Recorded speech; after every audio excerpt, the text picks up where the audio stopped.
राधा राधा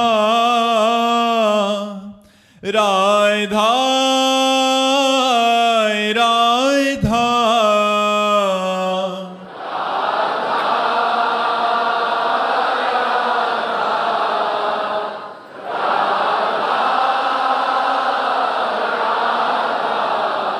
हाय राधा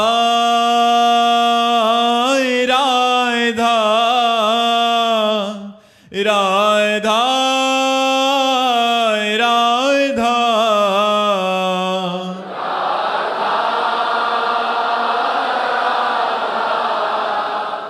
राधा राधा श्री राधा वल्लभ लाल की, समस्त संत हरि भक्तन की, वृंदावन धाम की, सतगुरुदेव भगवान की। महाराज जी, जो आपने अभी बताया बच्चों की हालत, आप भी ये लिख रहे हैं कि महाराज जी बचपन से कुसंग में पढ़कर कक्षा 9वीं से ही मुझे धूम्रपान एवं शराब सेवन की बुरी लत लग गई, जिसके कारण मेरा मन पढ़ाई में नहीं लगता। अत्यधिक क्रोध के कारण ना चाहते हुए भी अपने माता पिता को अपमानित कर देता हूँ। मैं अभी कक्षा 12वीं का छात्र हूँ और मैं इस छोड़ना चाहता हूँ, इसलिए आपकी शरण में आया हूँ महाराज जी। अब बच्चा छोड़ना तो आपको ही पड़ेगा। हम तो आपसे निवेदन कर सकते हैं कि आज वृंदावन आए हो, अगर थोड़ा भी आप हम पर श्रद्धा रखते हैं तो हमारे सामने खड़े होकर के आप एक कसम खाइए कि आज के बाद शराब नहीं पिएंगे।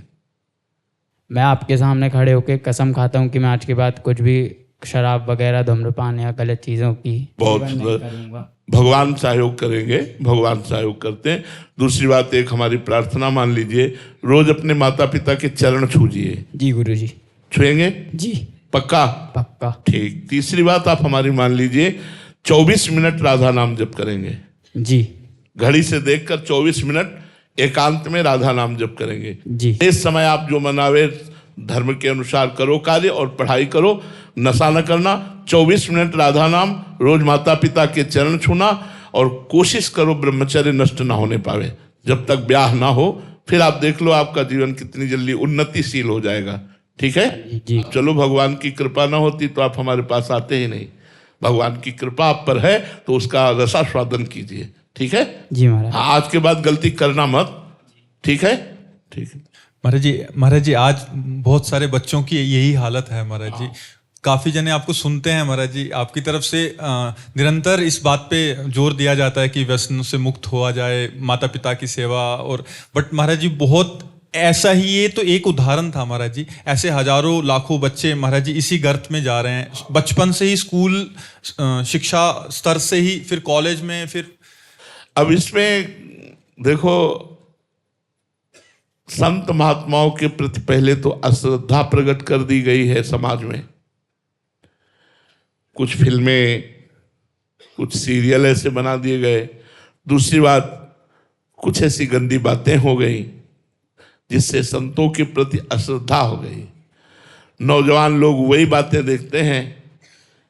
यदि संतों की वाणी पर विश्वास हो जाए तो हमारा समाज सुधर जाए, यदि संतों पर श्रद्धा हो जाए तो हमारा समाज सुधर जाए। एक प्रार्थना जरूर हमें करेंगे कि अगर नकली नोट है तो असली नोट उसका होता है, असली वर्जन होता है उसका। तो अगर कोई पाखंड करता है तो कोई सच्चा भी होगा। भगवान से प्रार्थना करो कि सच्चे संतों का संग मिले तो निश्चित जीवन का परिवर्तन हो जाएगा, निश्चित परिवर्तन हो जाएगा। बिना सत्संग के परिवर्तन नहीं होगा। अपने पास तो ऐसे ऐसे मरीज आए हैं कि उन्होंने कहा कि मैंने शराब, नशा ये छोड़ने के लिए कई बार नशा मुक्ति केंद्र में हम भर्ती हुए, लेकिन फिर भी नहीं छोड़ पाए। और जब से आपका सत्संग सुना तो 40 साल का शराबी मैं आजीवन के लिए छोड़ चुका हूं, तब आपके पास आया हूं। तो सत्संग जो काम करेगा वो कोई औषधि काम नहीं कर सकती। यदि ईमानदारी से साधु का संग किया जाए और थोड़ी देर सत्संग सुना जाए तो हमारे जीवन का परिवर्तन निश्चित हो जाएगा। देखो, अगर ये बच्चा सत्संग न सुने होता तो ये आता ही नहीं। ये सत्संग ही लाया है इसे कि मुझे सत्संग बचा सकता है। उसे आशा है कि मुझे संत बचा सकते हैं, मुझे सत्संग बचा सकता है, तो देखो भगवान ने उसको नियम में बांध दिया। अगर ये नियम निर्वाह कर लेगा तो इसका जीवन उन्नतिशील हो जाएगा। आप अपने ये खुद अपने देखेगा कि मेरा जीवन कितना प्रगतिशील हो रहा है। इसलिए हमारे संत महात्मा विचरण करते रहते थे, गांव गांव जाकर घर घर भिक्षा लेकर उनको उपदेश देते थे। अब आज का समय इतना भयावह हो गया है, हमें तो बड़ा आश्चर्य लगता है कि गांव के सैकड़ों लोगों के बीच में, पालघर में सैकड़ों लोगों के बीच में संत वेशधारी को मारा जा रहा है, जबकि कोई भी प्रमाण नहीं है कि ये चोर हैं कि डाकू हैं, कि उनके पास राइफल निकली कि चाकू निकली। अगर राइफल और चाकू भी निकले तो पुलिस को अर्पित करना चाहिए, जान से मारने का अधिकार समाज को नहीं है, लेकिन संतों को दौड़ा दौड़ा कर मार डाला। तो आज हमारे समाज में भगवान की कृपा है कि कुछ श्रद्धा बढ़ रही है, नहीं तो संतों के प्रति श्रद्धा नहीं रह गई। उसी का परिणाम है ये कि अध्यात्म शून्य जीवन। नए नए बच्चे, ये शराब पीने की अवस्था है, 12 क्लास में पढ़ रहा है तो 9वीं क्लास से लेकर 12वीं क्लास तक का बच्चा शराब पीने की अवस्था है। ये तो संयम और नियम में रहने की अवस्था है। तो ये क्या परिणाम हुआ? कुसंग, सत्संग न मिलने के कारण बच्चा कुसंग में फंस करके अपने जीवन को नष्ट कर रहा है। अब यही डिप्रेशन में पहुंच जाएगा और यही अपने की सोचेगा। अगर हम उसको सत्संग ना दें तो कैसे संभलेगा? तो हमारे जो संत महात्मा हैं भारत में, उन पर श्रद्धा की जाए, उनके वचनों का अनुसरण किया जाए, उनकी आज्ञा पालन की जाए। देखो, संत दर्शन मात्र से पाप नष्ट हो जाते हैं। कहीं संतों का चरण धोवन मिल जाए, कहीं अपने घर में संतों का चरण धोवन करके, छिड़क करके, आरती पूजा करके उनको भोजन पवा दिया जाए। अरे यही सब मंगलकारी, गृहस्थों के मंगलकारी बच्चों पर प्रभाव डालते हैं। हम लोग जब बच्चे थे तो सन्यासी महात्मा जन हमारे यहाँ आया करते थे, तो दूर से जे ही देखे दंड लिए आ रहे तो दौड़ाते, पिताजी दौड़ दौड़ देखो संत आ रहे हैं, साष्टांग दंडवत। जो ही संत आकर विराजमान हुए, पात्र से उनके चरण धोना, चरण धोने के बाद आरती करना, फिर साष्टांग दंडवत होना, हाथ जोड़कर खड़े रहना। उसी का परिणाम हुआ कि वही रंग हमारे ऊपर चढ़ा और हम भी भगवत मार्ग के पथिक बने। संत कृपा करें तो संत बना दें, और संतों पर श्रद्धा नहीं रह गई तो फिर समाज की दुर्दशा निश्चित है, क्योंकि संत ही तो संभालते हैं। संत न होते जगत में तो जल जाता संसार। एक संत भजनानंदी है तो पूरे एरिया को पवित्र किए रहता है। उसके शरीर से स्पर्श करके वायु जब जाती है और तुम्हारे शरीर को स्पर्श करती तो निष्पाप कर देती है, क्योंकि वो निरंतर भगवान नाम जप कर रहा है। तो आज हमारे समाज को अध्यात्म की आवश्यकता है, अध्यात्मवान ही सुधार सकता है।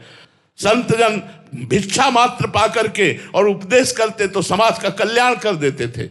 भिक्षा और शिक्षा हमारा संबंध है, गृहस्थ से भिक्षा और विरक्त से शिक्षा। जब आप शिक्षा ग्रहण करेंगे तो आप पवित्र बन जाएंगे, और जब वो आपकी भिक्षा ग्रहण करेंगे तो आपके पापों का नाश कर देंगे। अब वो धीरे धीरे सब लुप्त होता जा रहा है, इसलिए हमारी नव समाज बिगड़ती चली जा रही। हमारे समाज को सत्संग की आवश्यकता है, अध्यात्म की आवश्यकता है। नरेंद्र सिंह जी गाजियाबाद से।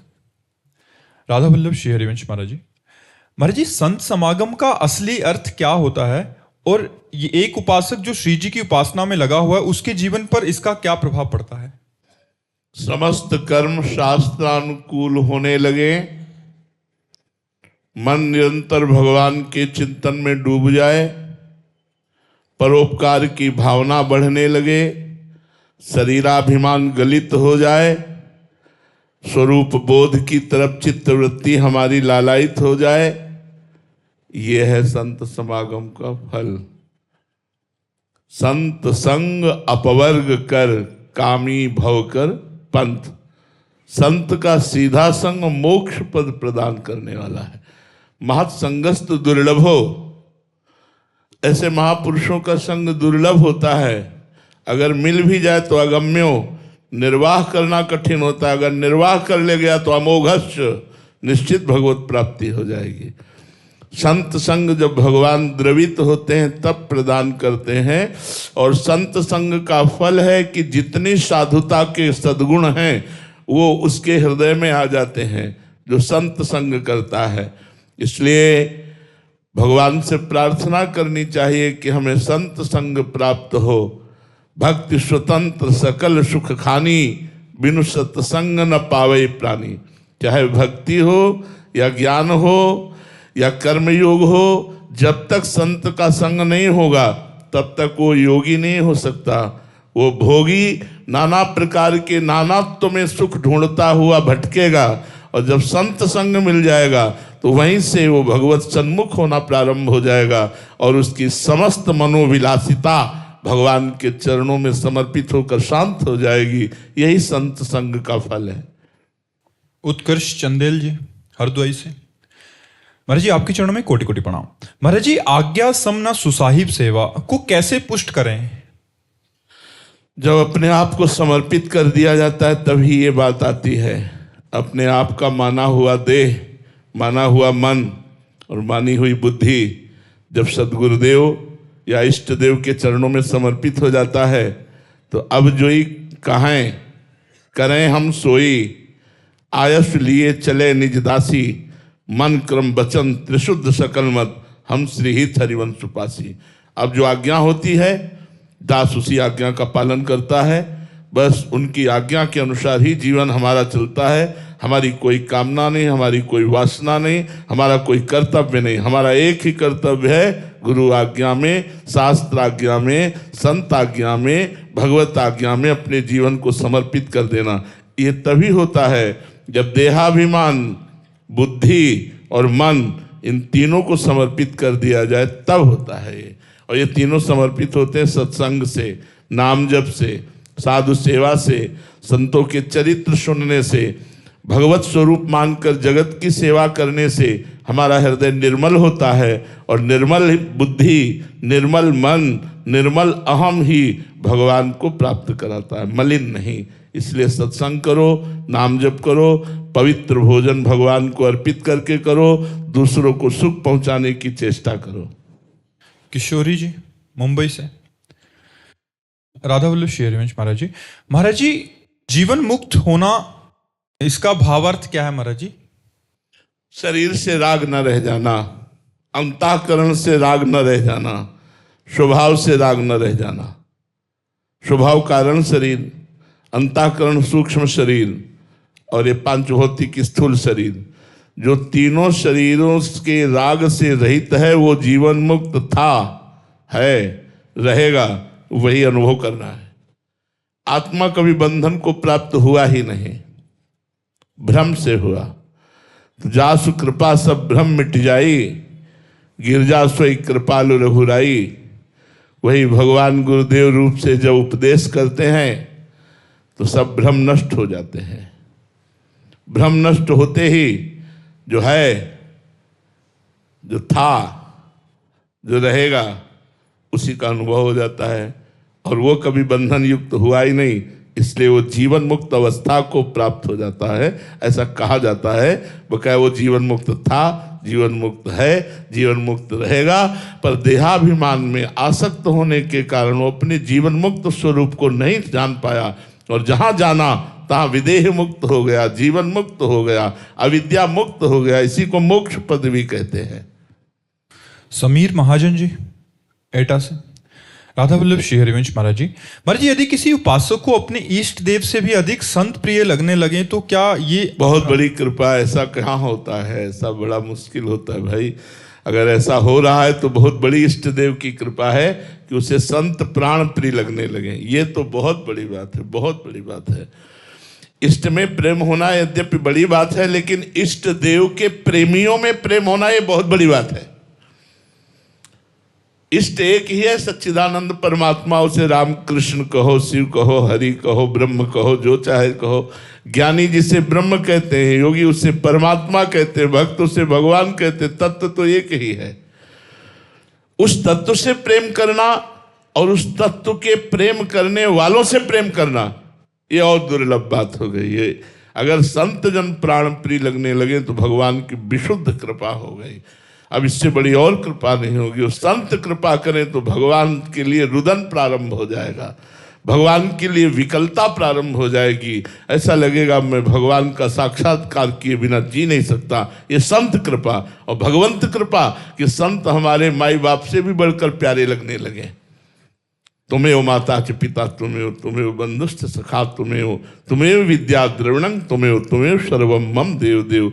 ये संत के प्रति आ जाए, बहुत बड़ी बात है, बहुत कृपा है। अंजना जी गाजियाबाद से। राधे राधे महाराज जी।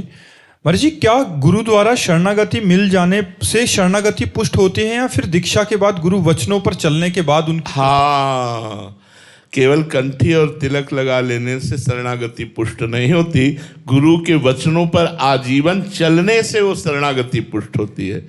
अगर हम गुरु बना लिया और उनके जो उपदेश किए उस पर ना चले तो अपराध ही बनेगा, मन और मलिन होगा, हमारी दुर्गति हो जाएगी, हमारी सदगति नहीं होगी। पर यदि हमने गुरुदेव का वरण किया और उनकी आज्ञा का पालन करने का उन्हीं के बल से प्रयास कर रहे हैं तो निश्चित हम सफल हो जाएंगे, अध्यात्म की उन्नति में हम पहुंच जाएंगे, अर्थात निरंतर भगवत स्मरण परायण हो जाएंगे। ये गुरु कृपा आज्ञावर्ती पर ही उतरती है। गुरु कृपा जो है, शिष्य तो लाखों होते हैं पर लाभ कोई बिरला ही ले पाता है। वही बिरला जो उनकी आज्ञा पर चलता है, तन मन प्राण धन सर्वस्व समर्पित करके गुरुदेव के इशारे पे चलता है, वही कृपा पात्र माया पर विजय प्राप्त कर लेता है। ओंकार विधाने जी महाराष्ट्र से। राधे राधे महाराज जी। महाराज जी, आपकी वाणी से सुना था कि हमें किसी बात पे राजी नहीं होना, पर ये मन थोड़ा भजन हो गया, सत्संग सुन लिया या कोई सांसारिक कार्य पूर्ण हो गया तो इसमें ही राजी हो जाता है। ऐसा लगता है कि हमारी साधना अच्छी हो रही है, फिर धीरे धीरे संसार में राजी होने लगता है। कैसे हम जब तक प्रीतम ना मिले इस बात? नेम के बिना प्रेम नहीं होता। हमें नेम लेना होगा, इतना पाठ करना है, इतना जप करना है, इतनी देर ठाकुर सेवा करनी है, इतनी देर समाज सेवा करनी है। सबका फल निरंतर सुमिरन, निरंतर भगवत स्मृति, इसमें नियम काम करता है। नियम पूर्ण होने पर तृप्ति का अनुभव नहीं होना चाहिए, असंतोष होना चाहिए। अभी और मान लो 8 घंटा हम भजन करने लगे तो अभी 24 घंटा बकाया है, उसमें तो 8 ही घंटा हुए। इसलिए हमें 24 घंटा का लक्ष्य रखना है। हम जब बच्चा थे तो हमारे गुरुदेव भगवान ने 2 बजे उठाना प्रारंभ किया था, रात्रि के 2 बजे। 13 वर्ष कक्षा 9 पढ़ करके गुरुजी की शरण में पहुंच गए थे। बड़े कृपालु और भजनानंदी संत थे। तो 2 बजे रात्रि हुए, बच्चा उठ। 2 बज गए, देखो किसान लोग बैल और हल लेकर जोतने जा रहे हैं, तो उठो बैठो, माला लो, खड़े हो जाओ, टहलो। फिर उन्होंने कहा कि जीवन भर का एक नियम ले लो कि 1 मिनट कभी भगवान का विस्मरण नहीं होगा। बस वो नए हृदय में बात बैठ गई।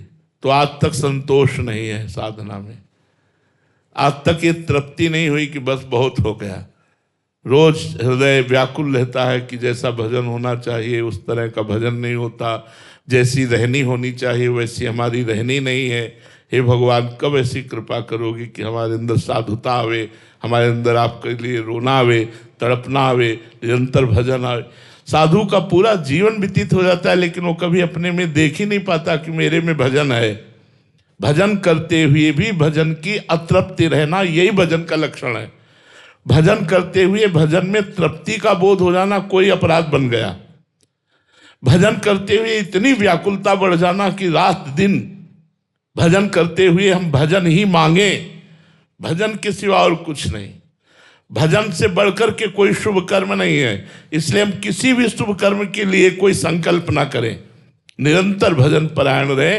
मनुष्य जीवन भजन करने के लिए मिला है, लेकिन संकल्प नहीं करना। संकल्प केवल भजन का करना है, तब हमारी ये जो छोटी छोटी बातों में तृप्ति हो जाती है। जब हमारा बड़ा संकल्प होगा तो जैसे ऐसे अगर आपका लक्ष्य बन जाए निरंतर भजन, तो घंटा 2 घंटा भजन आपको जलाएगा। यार ये क्या अभी कोई भजन हो रहा है? 24 घंटे भजन। सोवत हूँ रसना रटे राधा कृष्ण सुनाम। ऐसी तन्मयता भजन में हो कि शयन में पढ़े और मंत्र चल रहा है।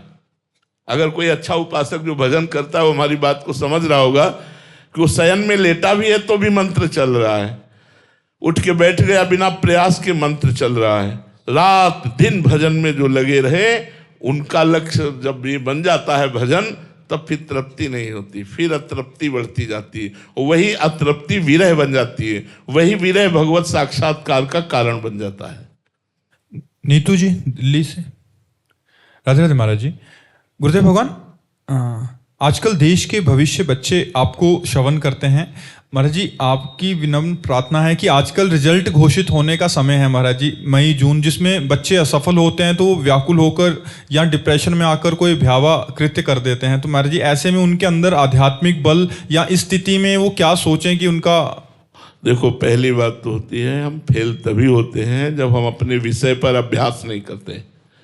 आज हमारे बच्चे ज्यादातर प्रमादी हो रहे हैं।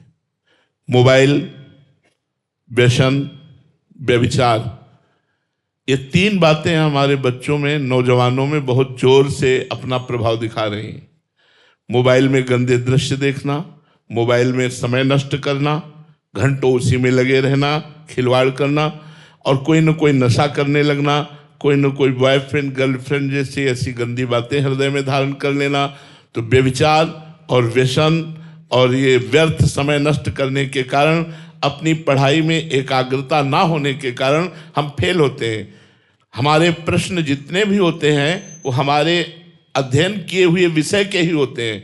6 क्लास का प्रश्न 6 क्लास में ही होगा, 8 क्लास का प्रश्न 6 क्लास में नहीं होगा, क्योंकि वो उसी विषय को पढ़ाया गया है, उसी में प्रश्न होगा। तो आप अपने विषय को पुष्ट नहीं किए, ये आपकी कमजोरी रही, फिर भी निराश होने की जरूरत नहीं है। अगला वर्ष है ना, आप अगले वर्ष अच्छे बच्चे बनिए, व्यसन छोड़िए, गंदे आचरण छोड़िए और खूब पढ़ाई में अच्छे नंबर लाइए। निरुत्साहित होकर करना या डिप्रेशन में पहुंच जाना, ये तो बहुत ही मूर्खता की बात होगी। ये अमूल्य मानव जीवन भगवत प्राप्ति के लिए है। यदि आप इसे भगवान को नहीं समर्पित कर पाए, व्यर्थ के कार्यों में नष्ट कर दिया, तो लाभ क्या मिला। आध्यात्मिक पढ़ाई के साथ साथ आधुनिक पढ़ाई अत्यंत आवश्यक है। गीता, भागवत आदि के 1-2 श्लोक स्कूल में जरूर होने चाहिए। ब्रह्मचर्य, मन संयम, इंद्रिय संयम, पवित्रता, भोजन पवित्रता, इस पर चर्चा होनी चाहिए। अब बच्चे जो मन मानी सो खाते हैं, जो मन माए सो करते हैं, वो सब गलत होता चला जाता है। इसीलिए वो फेल हो जाते हैं, क्योंकि अपने विषय पर एकाग्रता ना होने के कारण विस्मृति जागृत हो जाती है। विस्मृति के कारण वो प्रश्न का उत्तर नहीं दे पाते। तो हमें लगता है ब्रह्मचर्य से रहा जाए, पवित्र भोजन पाया जाए। इसलिए पहले गुरुकुलों में रखा जाता था, क्योंकि उसमें संयम प्रधान होता। संयम प्रधान, बड़े विवेकवान, बड़े बुद्धिमान, बड़े स्मृतिवान, बड़े लोक कल्याणकारी जन प्रकट होते थे। बाल्यावस्था से उनकी ऐसी रचना की जाती थी गुरुकुलों में कि वो हमारे देश को सुख पहुंचाने वाली वृत्ति धारण करते थे। अब तो छोटे छोटे बच्चे जहां विद्या विनयम ददाति, वहां अभिनय कर रहे हैं, अपने माता पिता को डांट रहे हैं, अपने माता पिता की अवहेलना कर रहे हैं, हिंसात्मक वृत्ति में उतर आते हैं। आप अगर थोड़ा भी डांटे तो कहेंगे हम कर लेंगे। ऐसी परिस्थितियां बच्चे प्रकट कर रहे हैं कि माता पिता टीचर सब असहाय हो रहे हैं। तो यदि बच्चों को आध्यात्मिक शिक्षा मिले और वो अध्यात्म से जुड़े तो ही सुधार हो सकता है, अन्यथा आधुनिक पढ़ाई उनका सुधार नहीं कर पाएगी। आध्यात्मिक के बिना आधुनिकता उसको संभाल नहीं पाएगी और गड्ढे में गिरा देगी। जगदीश सिंह नेगी जी, देहरादून से। राधे राधे महाराज जी। महाराज जी, किसी जीव या साधक पर ईश्वर की कृपा और उच्च चेतना कब और कैसे प्रकट होती है? कहा नहीं जा सकता, कहा नहीं जा सकता। कब और कैसे, कहां और किस पर, कहा नहीं जा सकता। इसका उत्तर है कहा नहीं जा सकता।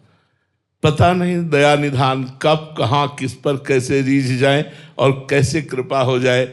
एक क्रूर हिंसक ब्रह्मर्षि बन सकता है, एक क्रूर हिंसक ब्रह्मर्षि बन सकता है। जीवन भर व्यभिचार करने वाले के मुख में अंतिम समय नारायण नाम आ जाता है। कब, कहां, कैसे कृपा हो जाए, कुछ नहीं कहा जा सकता।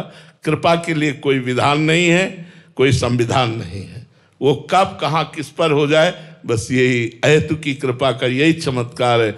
जब हो जाती है तब समझ में आता है हम पर कृपा हो गई, पर हमारे अंदर कोई सद्गुण नहीं है, हमारे अंदर कोई पात्रता नहीं है, हम कृपा के लायक नहीं है, पर कृपा हो गई। अब हो गई तो जगत पूज्य बन जाएगा, वो भगवान का प्रिय बन जाएगा, वो महापुरुष बन जाएगा। कृपा है क्या बना दे, इसलिए कब कहाँ किस पर कैसे इसका उत्तर नहीं दिया जा सकता। शुभम कुमार जी झारखंड से। राधे राधे महाराज जी। महाराज जी, जिस प्रकार से आप विरक्त होकर राधा रानी को इस कोटि के दास बने, वैसे मैं ग्रस्त में रहकर बिल्कुल आपकी जैसी स्थिति प्राप्त कर सकता हूं? कै साल के हो? 23 साल। 23 साल, 10 साल तो पीछे हो गए। अभी तो आप पहले ही 10 साल पीछे हो गए। हमने तो 13 से ठाकुर जी ने हमें से शुरू करवाया था, तो 10 साल पीछे हो गए। अब इसके बाद कितनी वासनाएं हैं, क्या क्या वासनाओं के खेल खेले हो, वो मिटाना। प्रेमानंद ऐसे थोड़ी होता है, पहले विषयानंद का त्याग करे, जगदानंद से वैराग्य ले, फिर लोक परलोक के भोगानंद का त्याग करे, तब कहीं जाके प्रेमानंद होता है। प्रेमानंद ऐसे थोड़ी जाता है। बात समझ रहे भाई? प्रेमानंद गृहस्थ विरक्त नहीं देखता, वो तन्मयता और अनुराग देखता है। जहां तन्मयता और अनुराग है वही प्रेमानंद है। प्रेमानंद किसी व्यक्ति का नाम नहीं, कि स्थिति है। प्रेम और आनंद, प्रेम है प्रियाजू और आनंद है लालजू। जो प्रिया लाल में मस्त है वही प्रेमानंद है, जो विषयों में मस्त है, जगत में मस्त है, तो जगदानंद है, वो प्रेमानंद नहीं है। तो भाई दुर्लभ तो नहीं है मनुष्य देह में कुछ, लेकिन प्रयत्न करना पड़ेगा। इसके लिए तन्मयता धारण करने के लिए घाटों पर रहे, संकल्प लिया कभी किसी से मांगेंगे नहीं, किसी के यहाँ जाएंगे नहीं, आकाश वृत्ति से हमारे पास जो आएगा वही पाएंगे। काशी में 80 घाट से लेकर मणिकर्णिका घाट तक ही रहते थे। जो कुछ मिल गया, कभी थोड़ा सतुआ मिल गया, कभी कोई एक पीस बर्फी दे दी, कई कई दिन भिक्षा न मिलने पर भी बस एक यही, मुझे ब्रह्माकार वृत्ति चाहिए, मुझे भगवदाकार वृत्ति चाहिए, कोई लालसा नहीं। एक कमंडल जल पिया और बैठ गए पद्मासन लगाकर, प्राणायाम करके निरंतर भगवान शिव के चिंतन में। अब कैसे करना, तो वही पड़ेगा, चाहे गृहस्थ में हो चाहे विरक्त में हो। जब लक्ष्य प्राप्त करना है तो संपूर्ण भोगों से वैराग्य प्राप्त करके तन्मयता पूर्वक भगवान का भजन करना पड़ेगा। आप किसी भी गृहस्थ भक्त के चरित्र पढ़ के देखो, कितना विरक्त है। पत्नी पुत्र परिवार होते हुए भी वो अनासक्त है, घर में खाने के लिए भी नहीं है, लेकिन वो बिल्कुल प्रसन्न है, भगवान से कोई मांग नहीं। ऐसे भक्तों के चरित्र भरे पड़े हैं भक्तमाल जी में, आप पढ़ करके देखिए। हम आपको निरुत्साहित नहीं कर रहे, लेकिन बहुत कठिन है। उत्साह पूर्वक चलो और विषय वासना का मर्दन करके निरंतर भगवान का नाम जप करो और अपने आप को भूल जाओ केवल भगवान की स्मृति में, तो प्रेमानंद जागृत हो जाएगा। फिर प्रेमानंद की स्थिति आ सकती है। श्री राधा वल्लभ लाल की। तो सामने हो यार, सामने हुए यार, नचना पैदा अच्छा आप ही ने मारा दिमाग। अच्छा, बहुत सुंदर, बहुत सामने हो रहे यार। अपना प्यार अपना यार सामने हो तो हृदय में उमंग आती ही है नाचने की। 2 लाइनें सुनाएंगे उसकी? इश्क बुल्ले नू नचावे यार ते नचना पैंदा ਏ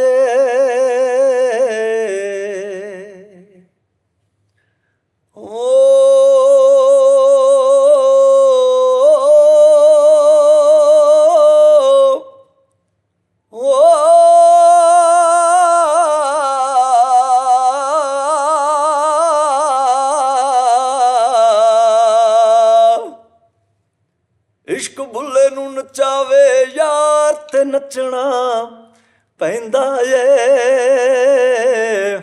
सामने होवे यार ते नचना पैंदा ਏ सामने होवे यार ते नचना पैंदा ਏ वाह वाह मौज फकीरां दी वाह वाह मौज फकीरां दी ਕਦੇ ਤੇ ਪੈਨਣ ਮਖਮਲ ਜ਼ਰੀਆਂ ਕਦੇ ਤੇ ਪੈਨਣ ਮਖਮਲ ਜ਼ਰੀਆਂ ਕਦੇ ਗੋਦੜੀ ਲੀਰਾਂ ਦੀ ਵਾਹ ਵਾਹ ਮੌਜ ਫਕੀਰਾਂ ਦੀ ਵਾਹ ਵਾਹ ਮੌਜ ਫਕੀਰਾਂ ਦੀ ਹੋ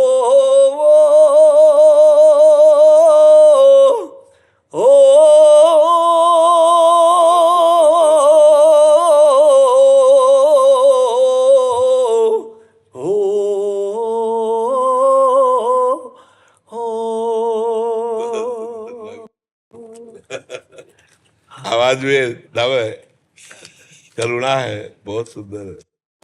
स्वस्थ रहो और ऐसे गाते रहो, समाज को सुख पहुंचाओ। ठीक है? हाँ, जय जय श्री राम।